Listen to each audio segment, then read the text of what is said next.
Gloria al Señor. Bueno, hoy vamos a ver una palabra que también es una parábola del reino de Dios.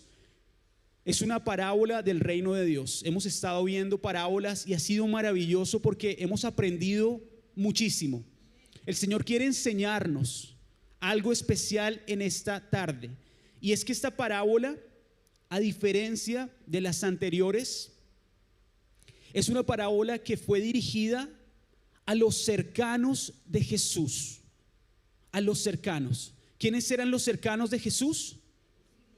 Sus discípulos, exactamente. O sea, esta palabra no era para cualquier persona. Esta palabra era para su círculo cercano. Y tenemos que entender que esto tiene una connotación muy profunda, porque Jesús quería enseñarles algo especial. Como cuando usted tiene un amigo íntimo donde usted quiere compartirle algo. El Señor estaba abriendo su corazón con sus discípulos. Y hoy, si usted es discípulo, yo le pido que usted abra sus oídos y escuche la voz de Dios. Porque lo que Jesús les enseñó a sus discípulos a través de esta parábola era algo sumamente importante. Era algo trascendente. Era algo que iba a revolucionar la vida de los discípulos de una manera especial. Los iba a preparar para lo que venía. Ellos no sabían lo que venía, no sabían el camino que les iba a tocar, pero Jesús con antelación empezó a prepararlos. Y iglesia, Dios quiere prepararte, Dios quiere prepararnos para lo que viene. Amén. Sé que este mensaje, si lo ponemos en práctica, lo llevamos a nuestra vida de manera diaria, permanente, va a marcar un antes y un después. Un antes y un después. Amén. Así que vengo con mucha expectativa y espero que usted también se abra a la palabra de Dios hoy y reciba y tome lo que Dios quiere darle. Para entender en profundidad este mensaje, quiero que veamos un video, pero que preste atención a este video. Algo que grafica principalmente una virtud que Jesús quería enseñarle a sus discípulos a través de esta parábola. Así que le pido que preste atención mientras nos ayudan ahí en multimedia para poner el video y que usted escuche el sonido y vea esta imagen, que es algo tal vez insignificante para muchos, pero que tiene un poder potente.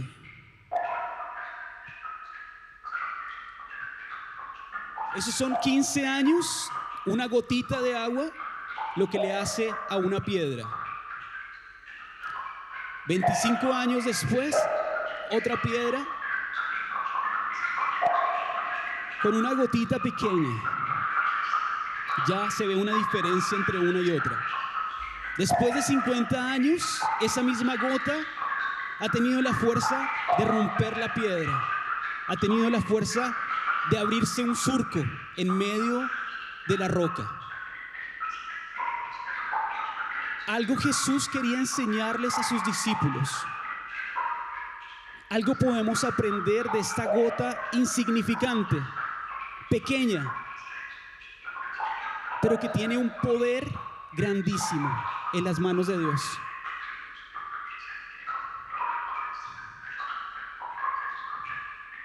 ¿Hasta ahí entendemos el mensaje? ¿Sí? Gloria a Dios, iglesia, qué bueno que puedan aprender fácilmente. Lo que quería reflejar con este video es el poder de la constancia, de la insistencia. Esa gotita de agua pequeñita, insignificante, a lo largo del tiempo tuvo el poder de generar un cambio, una transformación. Algo que a simple vista pareciera inofensivo, es tan poderoso que puede llegar a romper y transformar la roca. Iglesia, no menosprecies las cosas que a tus ojos se ven insignificantes. No menosprecies lo pequeño, porque a veces lo más pequeño es lo que tiene el poder de transformar. Jesús quería enseñarle a sus discípulos acerca de algo que iba a transformar sus vidas, así como esa gota de agua que iba a transformar no solamente a nivel personal sus vidas, sino que iba a transformar alrededor de ellos su mundo, iba a revolucionar. Cantábamos revolución de amor, ¿se acuerdan hoy? ¿Sí? Bueno, una revolución de amor comienza con este principio y lo vamos a ver en Lucas 18, vamos a estar leyéndolo del 1 al 6. Le pido que también ponga atención y pueda leer conmigo esta parábola. La parábola lleva por título La viuda y el juez. Y dice así: Jesús les contó una historia a sus discípulos para enseñarles que debían orar siempre y sin desanimarse. ¿Cuándo tenían que orar? Siempre. ¿Y sin desanimarse? Perfecto. Les dijo: en una ciudad había un juez que no tenía miedo ni de Dios ni de la gente. Allí también vivía una viuda que siempre lo buscaba y le decía: por favor, haga usted todo lo posible para que se me haga justicia en la corte. Me imagino que gritaba fuerte, ¿no? Al principio el juez no quería atender a la viuda, pero luego pensó: esta viuda molesta mucho. Aunque no le tengo miedo a Dios, ni me importa la gente, la voy a ayudar. Si no lo hago, nunca dejará de molestarme. ¿Hasta ahí me siguen? ¿Sí? Pero Jesús agregó algo y dijo: fíjense en lo que dijo ese mal juez. ¿Creen ustedes que Dios no defenderá a las personas que Él eligió y que día y noche le piden ayuda? Les está haciendo una pregunta trascendente. ¿Creen que tardará Él en responderles? Y aquí está la respuesta absoluta: claro que no, sino que les responderá de inmediato. Pero cuando yo, el Hijo del Hombre, regrese a este mundo, ¿acaso encontraré gente que confíe en Dios? Debemos entender entonces que Jesús quería que sus discípulos oraran siempre y sin desanimarse. Podemos recordar que Jesús era un modelo de oración. Él, aún siendo Dios hecho hombre, tenía el hábito, tenía la disciplina de orar, de buscar la presencia de Dios de manera continua, insistente, incesante, perseverante. Era un hombre que mantenía la oración como una prioridad en su vida. Si Jesús hubiera hecho una lista de cosas que hacía, la oración no estaba en el último lugar. La oración para él estaba en primer lugar, porque de ahí provenía la claridad para saber qué hacer. Y esa es una verdad que nosotros tenemos que aprender, iglesia. Si nosotros no lo hemos aprendido aún, el Señor es bueno y nos está enseñando. Así que dele gracias al Señor, porque esta prédica, más que exhortarlo y retarlo, quiere alentarlo a que usted pueda tomar la enseñanza de Jesús. Para Jesús, la oración no era una actividad más, era su estilo de vida. Jesús recibía la dirección y la claridad para caminar. Y ahora la pregunta con la que quiero comenzar es: ¿cómo está tu vida de oración? Sé sincero contigo mismo, no tienes que responderme aquí, no te voy a pasar al frente, pero pregúntate: ¿cómo está mi vida de oración? Tal vez está como esta imagen que tengo aquí que muestra un perrito esquelético, porque fue la primera imagen que vi cuando estaba preparando este mensaje, que muchas veces nuestra vida de oración está esquelética, sin carne, sin fuerza, sin vigor. Está fría, está congelada, inactiva, sin movimiento, estancada. Y si nuestra vida de oración está de esa manera, no podemos esperar que estemos recibiendo las respuestas o estemos recibiendo la guía y la dirección que Dios tiene para nosotros. Porque si no estamos teniendo una vida de oración continua, estamos a la deriva. Como un barco que está a la deriva. ¿Usted ha visto cómo están los barcos cuando están a la deriva? Se los lleva así el viento para allá y para allá. Para allá, un día sí, un día no. Así están. Iglesia, Dios no quiere que tú vivas así. Dios quiere que tú tengas una firmeza, un fundamento en tu vida. Podríamos preguntarnos entonces, ¿qué es la oración? Para comenzar y para que todos tengamos claros, ¿qué es la oración? Y para esa pregunta, quiero hacer una mímica que hacemos con los niños. Así que voy a pedir que ustedes sean activos y se despabilen un poquito, a ver, aquellos que están así como medio dormidos, y hagan conmigo esta mímica para que aprendamos qué es la oración. Nosotros le enseñamos a los niños que la oración, y hacemos así, hagan conmigo, la oración, orar, es hablar con Dios, siendo el escuchar la parte más importante. ¿La cogieron? ¿Sí? Orar es hablar con Dios, siendo el escuchar la parte más importante. Espero que eso se le quede grabado, porque aunque parece simple, a veces no lo entendemos. A veces pensamos que orar es hablar, pero no es así. Es por ello que nosotros tenemos 2 oídos y una boca, porque tenemos que escuchar el doble de lo que hablamos. Escuchar el doble de lo que hablamos. Cuando Jesús estaba orando, Él no solamente le estaba diciendo su lista de peticiones a Dios, Él estaba recibiendo la directriz de parte de Dios para saber qué hacer.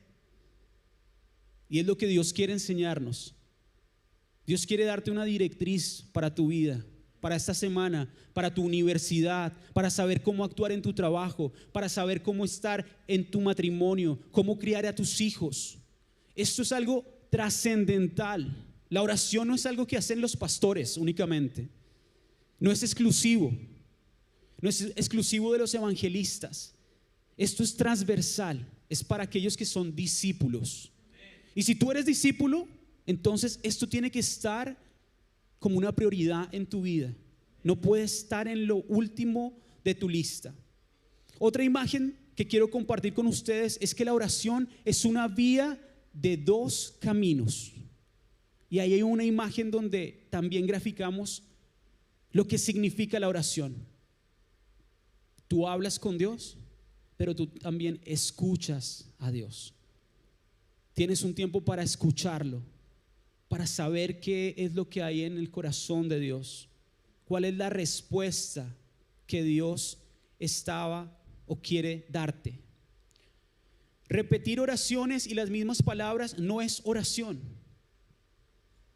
No es solamente dar las gracias a la hora de almuerzo, porque yo les puedo preguntar, ustedes oran y todos dicen, sí, a la hora de almuerzo, sí, gracias Señor por los alimentos, amén. Y no, eso no es oración. Eso es algo muy básico. Dios quiere más, quiere que nosotros entendamos la profundidad y la importancia de la oración.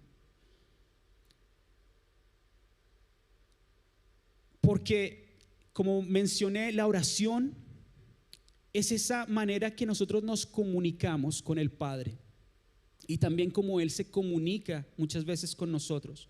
No es la única, pero es una de las formas. Y si no hay comunicación, si yo no hablo con Dios, si yo no escucho a Dios, realmente no tengo una relación con Dios. No nos digamos mentiras. Yo puedo venir aquí el día domingo, puedo levantar mis manos, puedo salir igual como entré. Pero ¿cuál es la transformación? ¿Qué es lo que Dios quiere producir en nosotros? Dios quiere tener una relación contigo, personal, una relación contigo, continua, permanente. Y es lo que Jesús le estaba enseñando a sus discípulos. Y les estaba enseñando un camino. Y es que ellos debían orar siempre, siempre. no cuando tenían necesidades, no cuando se veían fin de mes y ya no tienen dinero, y no, en todo momento, en todo tiempo. No cuando ya el problema está así sobre nosotros, Señor, ayúdanos, ayuda. No, nos pasa como seres humanos. Pero la enseñanza que Dios quiere darnos hoy, iglesia, es que debemos orar siempre, prepararnos de manera constante, insistente, como esa gotita de agua que va cayendo día tras día, hora a hora, pero va cambiando y transformando lo que está a su alrededor. En esta ocasión Jesús habla acerca de un juez déspota, un juez que no tenía miedo de Dios ni quería ayudar a la gente.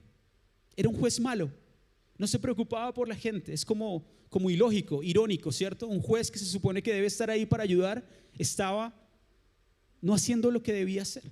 Y sucede en la actualidad. Esto no eso es verdad. Pero a su vez había una viuda, y ahí Dios quiere que nosotros aprendamos este principio. Una viuda que representa a aquellos que son vulnerables, aquellos que están desprovistos. Porque una viuda, como bien dice la palabra, estaba sin su marido, tenía que hacerse cargo de su casa, tal vez tenía hijos, estaba desamparada. Pero Dios quiere levantar a esa viuda y mostrarnos a través de ella una enseñanza profunda. Y es extraordinario entender que Jesús quiere que sus discípulos aprendan de esta viuda, porque esta viuda, a pesar de su condición, a pesar de que para la sociedad era insignificante en ese tiempo, al igual que la gota de agua que les mostré al inicio, dice la viuda que era una persona insistente, una persona perseverante, una persona que no se rendía fácilmente. Esta mujer iba una y otra vez a donde el juez. No dice ahí cuántas veces fue, pero iba. O sea, tenía que salir de su casa, ir a donde el juez, tocarle la puerta y decirle: juez, hazme justicia. Y el juez ni siquiera le abría la puerta. Ella no se desmotivó por eso, o por lo menos no lo dice la historia, porque dice que ella volvía otra vez al otro día y se volvía a parar y volvía a ir y volvía a tocar la puerta del juez, y seguía haciéndolo de manera constante, de manera insistente, iglesia. Esto es lo que Dios quiere enseñarnos, que no importa si tú has orado una vez, 2 veces, 3 veces, el Señor quiere que tú lo hagas de manera continua, de manera permanente, que sea una prioridad en tu vida, que no te rindas fácilmente. ¿Por qué? Porque dice el texto que al principio este juez no quería atender a la viuda, o sea, ni siquiera la recibía en su oficina. Así de malo era el juez. Pero ella tuvo que quedarse afuera esperando, y a veces nos toca esperar. ¿Les gusta esperar? ¿No? Bueno, a mí tampoco. Pero esta mujer no esperó de manera pasiva. Esta mujer tenía fe. Y aquí viene ese ingrediente precioso. Esta viuda se quedó ahí afuera tocando la puerta, pero con fe, con una actitud activa, creyendo. Ella dijo: hasta que este Señor no me haga justicia, yo no me voy a mover. Y así tenemos que tomar una determinación muchas veces. Señor, aquí voy a estar, Señor, cada día buscando tu rostro, hasta que tú transformes mi vida, mi familia, mi ciudad, mi región, mi país. Dios quiere eso, iglesia. Dios no quiere que tú te sientes y te mires a ti mismo y te quedes ahí ensimismado con tus problemas. Es hora de despertar, de mirar hacia afuera.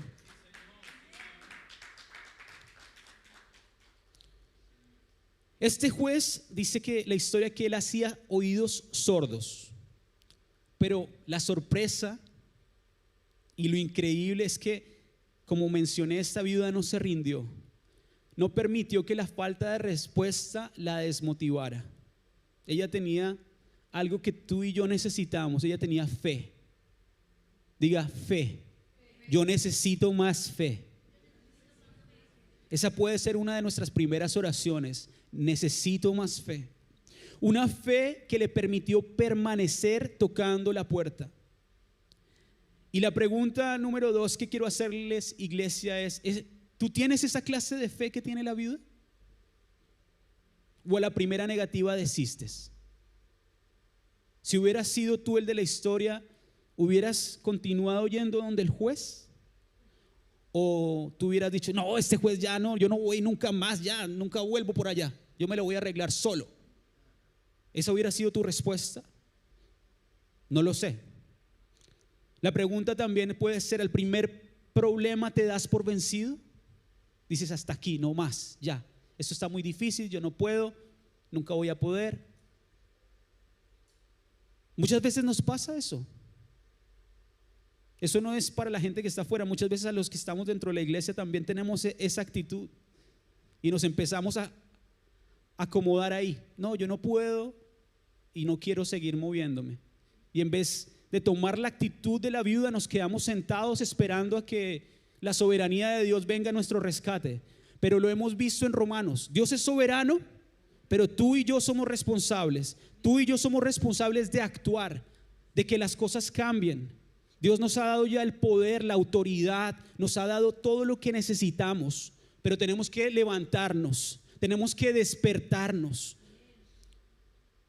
Algo maravilloso sucede entonces, y es lo que Jesús les enseña a los discípulos. La insistencia fue determinante para hacer cambiar a este juez. Al final de la historia, el corazón del juez cambió, o por lo menos la decisión de ayudarlo. No sabemos si él se convirtió o no, no nos dice ahí la historia. Pero el juez recapacitó y pensó, y dice ahí la historia: no temo a Dios ni me importa la gente, pero esta mujer me está volviendo loco. No sé si hay alguna persona que lo ha vuelto loco. ¿Sí? Yo tengo 2 pequeñitas que de repente son tan insistentes, más que esta viuda, y le dan, papi, papi, papi, y yo digo, Dios mío, qué insistencia tan tremenda. Por eso tenemos que aprender de los niños. Esos pequeñitos que están ahí arriba nos enseñan, y Dios nos dice que debemos ser como ellos. Debemos aprender esa insistencia. Hasta que no logran su cometido, no se van. En la noche las niñas mías están ahí despiertas y yo tengo que ir a la habitación. Les digo, acuéstense, hasta que ya llega un punto en el que me canso yo y ellas siguen ahí. Pero ¿qué aprendemos? Aprendemos la insistencia, aprendemos la perseverancia, aprendemos que no ha sido en vano, y no es en vano cuando nosotros oramos. Tus oraciones no son en vano. Dios nos la tira en un saco roto. Eso es una mentira del enemigo. Si tú has pensado que tus oraciones no han sido escuchadas, déjame decirte que el Señor tiene su oído atento al clamor de sus hijos. Y por eso dice ahí, y Jesús quiere enseñarnos que debemos persistir, que debemos ser como esa película, no sé si la vieron alguna vez, la de Jean-Claude Van Damme. ¿Sí? No retroceder nunca, rendirse jamás. ¿La vieron? Quería ponerles un extracto, pero es muy violenta, así que no lo vamos a hacer. Pero la buena noticia es que Dios quiere decirte algo, y es que quiere invitarte a tomar el desafío que le hizo a sus discípulos, de permanecer en la oración, de que si no lo has hecho, hoy comiences, hoy empieces. La declaración de Jesús en el versículo 7 y 8 nos debe sacar de nuestra zona de confort, de nuestra inercia, de nuestra pasividad, y nos debe devolver de rodillas delante de Dios, porque el versículo 7 y 8 dice y nos demuestra el corazón del Padre hacia sus hijos, que dicen: ¿creen ustedes que Dios no defenderá a las personas que Él eligió? O sea, ¿has creído eso tú? Seamos sinceros, lo hemos creído que Dios no va a responder, pero Él sabe eso, y sin embargo Él quiere dejarte claro que Él responderá de inmediato. Él responderá de inmediato. Eso no quiere decir que Él te va a dar las respuestas a todo lo que tú pidas. Sí, sí, sí, sí, sí, sí, porque eso es mentira. Eso no es así. Tal vez la respuesta de Dios no sea lo que tú esperas, pero de que Dios responde, Dios responde. Amén. Y mientras Él responde, Él va transformando nuestro corazón, va transformando nuestra mente, nuestra alma. Y de eso se trata. Se trata de que a medida que nosotros nos acercamos a Él de manera continua, de manera incesante, somos transformados. Cuando tú tienes un encuentro con Jesús, tú no puedes seguir siendo el mismo. Tú no puedes permanecer siendo la misma persona. Debe haber una transformación. Debe haber un cambio en tu vida, una metanoia. Así como esa oruguita o esa mariposa que primero es oruga y que toma un tiempo ahí para que se empiece a forjar sus alas. Así muchas veces en la oración no vemos resultado inmediato, no vemos respuesta inmediata, pero llega un punto en el que salen esas alas. Esas alas estuvieron ahí, pero no se veían. Así que te invito a que tú no te guíes por lo que ven tus ojitos. Hemos sido llamados a vivir una vida por fe. Y mi oración, iglesia, es que tú puedas empezar a abrir tus ojos de fe. Que hoy sea un día donde tus ojos de fe sean abiertos. Donde aquello que tú dijiste, no voy a orar más por esto, hoy sea un día donde tú digas, voy a empezar a orar, pero voy a continuar orando. No me voy a cansar, voy a ser como esa viuda persistente, insistente. Si es tu matrimonio, Dios lo puede restaurar. Si es un hijo, Dios lo puede traer de vuelta. Dios puede hacerlo. Por eso dice ahí, claro que no, sino que le responderá de inmediato. A diferencia de ese juez al que se vio enfrentada esta viuda, nosotros tenemos un juez perfecto, un Padre lleno de misericordia, que ama la justicia y aborrece la maldad. Que a diferencia de ese juez de la historia, Él sí está esperándote cada día con las puertas abiertas para que te acerques a Él y le pidas. Y por eso lo dice la palabra, clama a mí y yo te responderé y te mostraré cosas grandes y ocultas que tú no conoces. Si no recibimos y si no estás recibiendo, es porque no estás pidiendo, es porque no estás orando, porque la palabra de Dios no miente, es verdadera. Iglesia, la invitación de hoy es que salgas de tu frialdad, que salgas de tu indiferencia, que comiences a pedirle a Dios, aquel que no va a tardar en responderte. Y si realmente eres un discípulo de Cristo, porque esa es otra pregunta que quiero darte para ir concluyendo.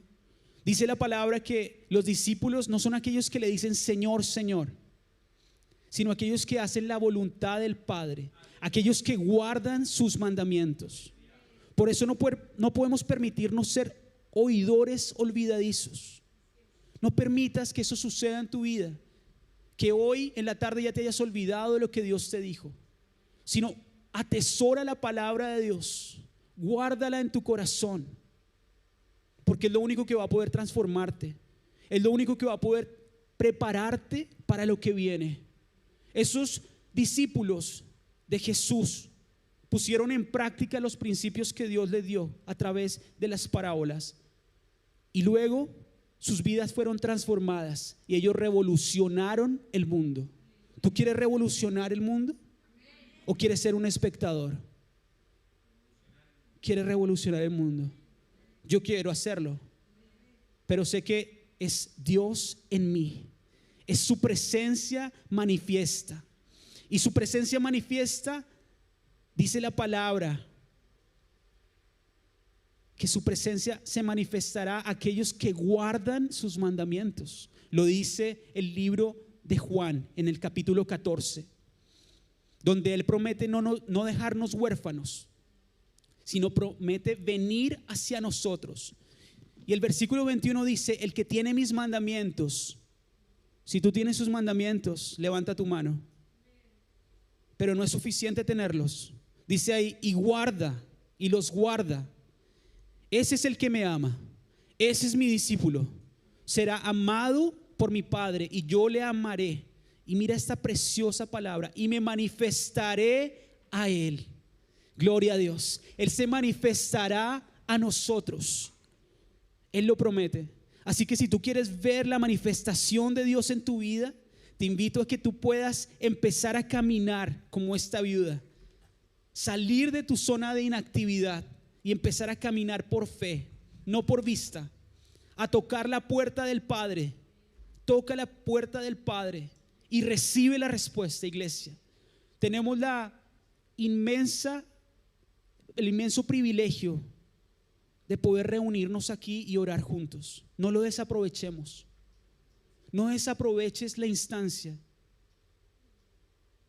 de recibir la manifestación del Padre.